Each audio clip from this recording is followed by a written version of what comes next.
आज की इस वीडियो में बात करेंगे ये कोरोना वायरस क्या होता है और ये हमारे शरीर में जब एक बार इंटर कर जाएगा तो ये किस तरह से हमारे सेल को मारता है और एल्वोलाई को यानी कि लंग्स को किस तरह से खा जाता है, तो इस बारे में जानेंगे। तो सबसे पहली बात ये होता है कि जब हम एक बार जब खांसते हैं तो 30,000 सलेवा निकलता है। एक बार जब छींकते हैं तो 40,000 ड्रॉपलेट सलेवा निकलता है। एक सलेवा में जो 20 लाख कोरोना वायरस होता है, एक सलेवा में 20 लाख कोरोना वायरस होता है। और ये एक यानी कि 300 किलोमीटर की अभी दिखाई दे रहा होगा, ये आपको ड्रॉपलेट है। एक ड्रॉपलेट में देखें तो ये 20 लाख कोरोना वायरस होगा। और इसीलिए बोला जाता है कि 1 मीटर की दूरी बना कर रखें और ये 300 किलोमीटर की प्रति घंटा रफ्तार से जो है ये आपको रनिंग करता है। तो इस तरह से इसीलिए बोला जाता है। तो सबसे पहली बात ये होता है कि ये कोरोना वायरस जो है आपको हवा में तैरती है। इसका जवाब होगा कि पहला जवाब होगा, 2 जवाब होगा इसका। पहला जवाब होगा ये कि हाँ यस। तो हम सभी जानते हैं कि हमारे आसपास में जो है आपको डस्ट पार्टिकल होता है। डस्ट पार्टिकल दिखाई दे रहा होगा, ये पीछे को बैकग्राउंड में डस्ट पार्टिकल होता है। और इस पर जब हम कई बार छींकते हैं, इन्फेक्टेड आदमी छींकेगा तो इस पर जो है जो आपको कोरोना वायरस चिपकते हुए दिखाई दे रहा होगा। ये डस्ट पार्टिकल पर जो है कोरोना वायरस चिपक चुका है। और चिपकने के बाद जो है ये अभी वहाँ से कोई आदमी गुजरेगा तो इसके अंदर जो है इनहेल करेगा यानी कि सांस लेगा, तो उसके अंदर देखिए इस आदमी इन्फेक्ट हो चुका है, सांस लिया उसी आसपास में। तो उसके बाद जो है दूसरा सवाल ये होता है कि ये हवा में तैरती है, तो उसका जवाब होगा नो, क्योंकि इसका कोई एविडेंस नहीं है तो ये हवा में तैरती नहीं है, क्योंकि ये किसी मेटल सरफेस पर रख के और वहाँ से इन्फेक्ट करता है आदमी को। तो सबसे पहली बात तो ये होता है कि जो कोई आदमी जब छींकता है तो उसके आसपास जो मेटल जितना होता है उसके मेटल पे जो है आपको कोरोना वायरस जो है वहाँ पे रह जाता है। जैसे सबसे पहली बात ये होता है कि ग्लास पर जो है आपको 96 घंटा तक ग्लास रह सकती है और 72 घंटा तक जो है ये प्लास्टिक पर रह सकती है। एक्सेट्रा ये आपको हर एक जगह पर अलग अलग टाइमिंग पीरियड होता है। तो सबसे पहले उसके बाद जो है आप ग्लास पे कहीं पे उसके बाद रह गया और कोई नया व्यक्ति आया तो उसके बाद अपना नाक पे हाथ देता है तो उसके अंदर जो है उसके थ्रू जो है अंदर चला जाता है। तो ये कोरोना वायरस जो है हमारे शरीर में इंटर कैसे करता है और लंग्स को कैसे डैमेज करता है। तो सबसे पहले लंग्स के बारे में देखेंगे। तो लंग्स में जो है आपको 2 लंग्स दिखाई देगा और लंग्स में जो है एक विंड पाइप होता है और विंड पाइप के थ्रू जो है आपको सबसे पहले उसको मैग्नीफाई करके देखें तो ये जो दिखाई दे रहा होगा ब्रोंकिया है, ब्रोंकी है। ब्रोंकियो के अंदर जो है प्राइमरी, सेकेंडरी, टर्सरी ब्रोंकियो होता है। ब्रोंकियो प्राइमरी ब्रोंकिया, सेकेंडरी ब्रोंकिया और टर्सरी ब्रोंकिया होता है। और उसके बाद जो अभी जो दिखाई दे रहा होगा ऑक्सीजन जो जाते हुए प्राइमरी, सेकेंडरी, टर्सरी ब्रोंकिया से जाते हुए जो है सीधे एक एल्वोलाई में जाता है। एल्वोलाई में जाता है। एल्वोलाई में जो है हमारे शरीर में एल्वोलाई के अंदर जो है बहुत सारा एल्वोलाई होता है। उसको जो है आपको उसी के थ्रू जो है ऑक्सीजन को आदान प्रदान होता है, यानी कि ऑक्सीजन को लेना, ऑक्सीजन को सेल से आपको एल्वोलाई के थ्रू ही ट्रांसफ़र होता है। तो ये जब हम सांस लेते हैं तो हमारे शरीर में सांस लेते हैं तो आपको ये एल्वोलाई जो फूल जाएगा और सांस छोड़ते हैं तो ये सिकुड़ जाएगा। इन्फेंट बोलते हैं और एक्सेल, इन्हें की एक्सहेल और इनहेल करते हैं तो सांस बाहर करते हैं और सांस बाहर छोड़ते हैं। तो इस तरह से आपको दिखाई दे रहा होगा, फूलता हुआ और सिकुड़ता हुआ दिखाई दे रहा होगा। इस कैपिलरी को जो हम यानी कि एल्वोलाई को हम जो मैग्नीफाई करके देखें तो उसको अंदर में जो हम एल्वोलाई के अंदर में जाकर देखें तो आपको अभी जो है हम अंदर में जो पहुंच चुके हैं, एल्वोलाई के अंदर जो पहुंच चुके हैं।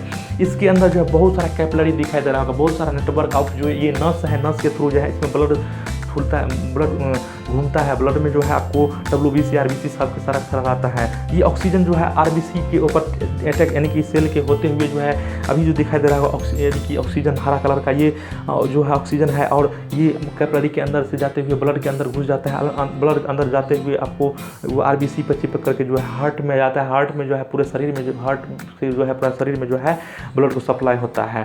तो उससे आपको न्यूट्रिएंट्स मिलता है और इस तरह से जो है आपको हम सांस लेते हैं और न्यूट्रिशन पहुंचता है।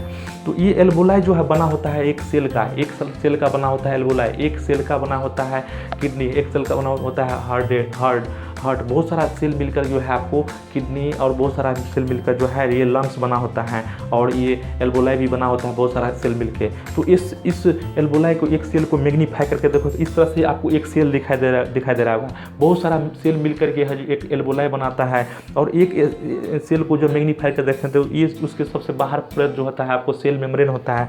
ये सेल मेम्ब्रेन के पर जो है आपको ये कोरोना वायरस अटैक करता है। ये सेल मेम्ब्रेन पे ही क्यों अटैक करता है और एल्वोलाई के सेल मेम्ब्रेन पर ही क्यों अटैक करता है, इसका जवाब हम जानेंगे कि ये जो है एल्बोलाई के सेल पर ही अटैक करता है और न कि आपको हाथ के सेल पे अटैक करता है, न कि आपको पैर के सेल पे अटैक करता है, न ही ब्रेन के सेल पे अटैक करता है। तो ये आपको दिखाई दे रहा होगा, ये कोरोना वायरस है, उसके ऊपर जो है स्पाइक प्रोटीन होता है और हमारा सेल पर जो है आपको एस रिसेप्टर होता है। अभी जो दिखाई दे रहा होगा ये गोला घेरा की तरह, तो ये आपको स्पाइक प्रोटीन है। स्पाइक प्रोटीन और सेल के मेम्ब्रेन पर जो है परत जो होता है उस पर जो है एस रिसेप्टर होता है। एस रिसेप्टर को जो स्पाइक प्रोटीन को हम इस तरह से समझे कि ये इस तरह से एक चाबी है और एस रिसेप्टर को जो है हम ताला समझेंगे, यानी कि स्पाइक प्रोटीन को चाबी और एस रिसेप्टर को जो है ताला समझेंगे। ताला चाबी मिलता है तो ये ताला खुल जाएगा। इस तरह से जो है एक कोरोना वायरस का जो स्पाइक प्रोटीन है, जो ये स्पाइक प्रोटीन जो है एस रिसेप्टर पर आएगा और इसको अंदर कर लेगा। तो हम जानते हैं कि ये सेल मेम्ब्रेन जो है हमारा सेल मेम्ब्रेन के है, एल्बोलाई का सेल मेम्ब्रेन जो है सेमी परमीबल होता है और कुछ चीज़ को अंदर जाने देते हैं और कुछ चीज़ को अंदर से बाहर आने देते हैं। बस कुछ ही चीज़ को जो है अंदर जाने, जिस तरह से अभी दिखाई दे रहा होगा अंदर चल गया न्यूट्रिएंट्स जो है हम खाते हैं तो न्यूट्रिएंट्स जो है अंदर जाता है और अंदर से जो है कुछ जो है आपको निकलेगा। तो इस तरह से जो है ये कोरोना वायरस जो अभी जो है आपको एस रिसेप्टर पर जुड़ चुका है, ये जुड़ने जा रहा है और जुड़ने के बाद जो है सेल के अंदर इंटर कर जाता है। ताला पर जब चाबी मिलेगा तो इंटर कर ही जाएगा, मतलब खुल ही जाएगा। तो इस तरह से जो है अंदर में सेल के अंदर जो इंटर कर चुका है, एक सेल के अंदर इंटर कर चुका है कोरोना वायरस, और एक सेल के अंदर घुसने के बाद जो है कोरोना वायरस में जो है आपको आरएनए होता है। आरएनए आपको होता है, आरएनए जो होता है कोरोना वायरस का आरएनए जो है सीधे सेल में छोड़ दिया जाता है। और देखिए जी, अब तो जिस तरह से दिखाई देगा सेल के अंदर छोड़ दिया और उसके बाद जो है बहुत सारा कोरोना वायरस उसको सेल को हाईजैक कर लेगा और उसके बाद जो सेल को हाईजैक करने के बाद बोलेगा मेरे हिसाब से इसमें आपको प्रोटीन बनेगा। उसके बाद जो उस ब्रस्ट कर जाएगा, ब्रस्ट करने के बाद जो बहुत सारा कोरोना वायरस उसके अंदर बन चुका है। इस तरह से जो है पूरे शरीर में जो है कोरोना वायरस फैल जाएगा और एक सेल के बाद दूसरा सेल, दूसरे सेल के बाद तीसरा सेल के बाद ये जो है आपको 10 दिन तक जो है इंक्यूबेशन पीरियड होता है। ये इंक्यूबेशन पीरियड ये होता है कि उस समय में आपको सिम्टम को पता नहीं चलेगा, उस समय में जो आपको फीवर का भी पता नहीं चलेगा। 10 दिन के बाद जो है उसका सिम्टम आता है। तो ये हम सभी जानते हैं कि हम मार्केट जाते हैं, कहीं घूमने जाते हैं तो हम दूरी नहीं बना कर रखते हैं, क्योंकि हम समझते हैं सामने वाला को ये कोरोना वायरस है नहीं, लेकिन उसके अंदर कोरोना वायरस इन्फेक्ट कर चुका रहता है, इंक्यूबेशन पीरियड में रहता है, उससे पता नहीं चलता है, उसके इन्फेक्ट हो जाता है उसके बाद ही पता चलता है। तो ये इन्फेक्ट होने के बाद ही पता चलेगा। तो सबसे पहले हम ये जानते हैं कि हमारे शरीर में जो है यंग एज में जो है कोरोना वायरस ज़्यादा इफेक्ट नहीं करता है, मोर्टेलिटी रेट कम होता है, इन्फेक्ट रेट कम होता है, जबकि ओल्ड में ज़्यादा होता है। तो हमारे शरीर में जो है इम्यून सिस्टम एक्टिवेट हो जाता है। इम्यून सिस्टम ये होता है कि ये जो है एंटीबॉडी को रिलीज करता है। ये जिस तरह से दिखाई दे रहा है ये यंग एज में जो है एंटीबॉडी जो है ज़्यादा से ज़्यादा रिलीज करता है और इसको इन्फेक्ट कम करता है, मतलब ज़्यादा इन्फेक्ट नहीं कर पाता है, क्योंकि उसमें उसके अंदर जो है इम्यून सिस्टम जो है तगड़ा तो है। इसका ये जो दिखाई दे रहा होगा इम्यून सिस्टम है बहुत बड़ा वाला, और ये जो है एंटीबॉडी रिलीज करता है, बहुत तेज़ी मात्रा में एंटीबॉडी रिलीज करता है। और ये एंटीबॉडी जो है आपको ये कोरोना वायरस के स्पाइक प्रोटीन पर जाकर चिपक जाता है। इस तरह से देखिए आपको सारा जो है एंटीबॉडी जो है आपको कोरोना वायरस के स्पाइक प्रोटीन पर जाकर चिपक गया। स्पाइक प्रोटीन पर चिपकने के बाद जो है ये ताला तो आपको बंद हो जाएगा, नहीं तो आप चाबी पर कुछ इस तरह से लगा दे तो ये चाबी नहीं खुलेगा, ताला के साथ पास नहीं जाएगा और नहीं खुल पाएगा। अभी जो दिखाई दे रहा है हरा कलर का जो है एंटीबॉडी जो है आपको इस पर चिपक चुका है। उसके बाद माइक्रोफेज जो है हमारे शरीर में आरबीसी के अंदर, डब्ल्यूबीसी के अंदर जो है ब्लड के अंदर जो है माइक्रोफेज होता है, ये जो है इनगल्फ कर लेता है उसको कोरोना वायरस को। देखिए इस तरह से कोरोना वायरस को इनगल्फ कर लिया।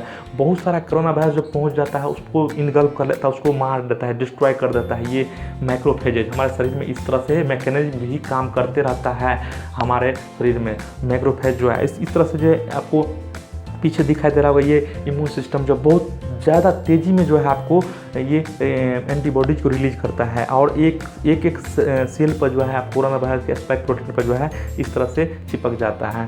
तो कहना ये होता है कि जो ये इस तरह से काम करता है तो हमें इन्फेक्ट क्यों हो जाते हैं। तो ये इन्फेक्ट इसलिए होते हैं कि इम्यून सिस्टम इतना जल्दी आपको एक्टिव नहीं होता है, उसको पता चलता है उसके बाद तब तक इन्फेक्ट कर चुका रहता है। और ये आपको ओल्डर एज में ज़्यादा तेज़ी से आपको एंटीबॉडी रिलीज करता है, जबकि बुढ़े में जो है हमारे ओल्ड एज में जो है बहुत कम मात्रा में है जो एंटीबॉडी रिलीज करता है, जिसके कारण से इन्फर्टिलिटी रेट जो होता है, इन्फर्टिलिटी रेट जो होता है, मोर्टेलिटी रेट जो होता है ओल्ड एज में ज़्यादा होता है, यानी कि मरने का चांस ज़्यादा होता है। तो सबसे पहले ये वैक्सीन जो होता है, वैक्सीन जो है आपको इसको किसको प्रमोट करता है, तो ये जो है इम्यून सिस्टम को प्रमोट करता है। इम्यून सिस्टम को ये सूचना देती है कि ये हमारे शरीर में कुछ जो वायरस अटैक कर चुका है, बैक्टीरिया अटैक कर लिया है, इसीलिए ये इम्यून सिस्टम को आपको बढ़ावा देता है हमको वैक्सीन। तो इस तरह से दिखाई दे रहा होगा ये पीछे बैकग्राउंड में जो है आपको इम्यून सिस्टम है, इम्यून सिस्टम में जो है ये जो है आपको ये इम्यून सिस्टम को बढ़ावा दे रहा है ये वैक्सीन आया। उसके बाद जो है इसको बोला जो हमारे आपके सेल पे जो है अटैक कर चुका है वहाँ से, उसके बाद जो है वहाँ से एंटीबॉडी बहुत सारा रिलीज करेगा। तो ये जो है इन्फेक्ट करने के बाद जो है आपको बहुत सारा एंटीबॉडी रिलीज करता है, फिर भी जो है हमारे सेल एल्बोलाई का जो सेल है वो जो है इन्फेक्ट हो चुका रहता है। तब उस समय में जो हमको सांस लेने में दिक्कत होती है। सांस लेने में क्यों दिक्कत होती है कि हमको सांस लेने में दिक्कत ये इसलिए होता है कि हमारे सेल कैपिलरी के अंदर जो है आपको अंदर जो सेल होता है, सेल में जो डैमेज हो चुका है, जिसके कारण जो है ये जो आपको ब्रस्ट होते हुए सेल दिखाई दे रहा होगा, ये ब्रस्ट होने के बाद जो है बहुत सारा कोरोना वायरस अंदर में फैल जाता है। फैलने के बाद जो है ये जो है फैलने के बाद जो है हमारे शरीर में एल्बोलाई का जो सेल होता है उसमें जो है एल्बोलाई का सेल दिखाई दे रहा है, उसमें पस बन जाएगा, बहुत सारा पूरे सेल को डैमेज कर देगा। तो ये जो है इसके अंदर जो है पस बन जाएगा जिसके कारण से यहाँ से ऑक्सीजन ट्रांसफ़र होता है, यानी कि ऑक्सीजन जाता है, कार्बन डाइऑक्साइड आता है, ऑक्सीजन का ट्रांसफ़र यहीं से होता है। ये जो व्हाइट कलर का दिखाई दे रहा होगा ये पस बन चुका है एल्बोलाई के अंदर, पूरे परत जम जाएगा एल्बोलाई में। तो जिसके कारण से ऑक्सीजन नहीं जा पाएगा तो आदमी छिरपिटाएगा, जब बहुत ज़्यादा छिरपिटाएगा और उसके छिरपिटाने के बाद जो है उसको लगेगा कि सांस लेने में दिक्कत हो रही है, तो उसके बाद जो है उसमें मरने का चांस आ जाता है। जब तक आपको इंक्यूबेशन पीरियड में रहते हैं तो ठीक रहता है, उसके बाद जो है ज़्यादा पूरे सेल के डैमेज कर देता है तो उसके थ्रू जो है आदमी मरने पर आ जाता है। तो इस तरह से जो है पूरे कोरोना वायरस का आप एक तरह से देखें तो आपको आई होप आप लोगों का वीडियो पसंद आया तो दोस्तों के साथ शेयर करें, और चैनल पर नए हैं तो चैनल को सब्सक्राइब करें। ज़्यादा से ज़्यादा शेयर करेंगे तो जिससे आप सब आदमी को पता चलेगा ये कोरोना वायरस होता क्या है और ये कैसे इन्फेक्ट करता है आदमी को। चलिए मिलते हैं अगले वीडियो में।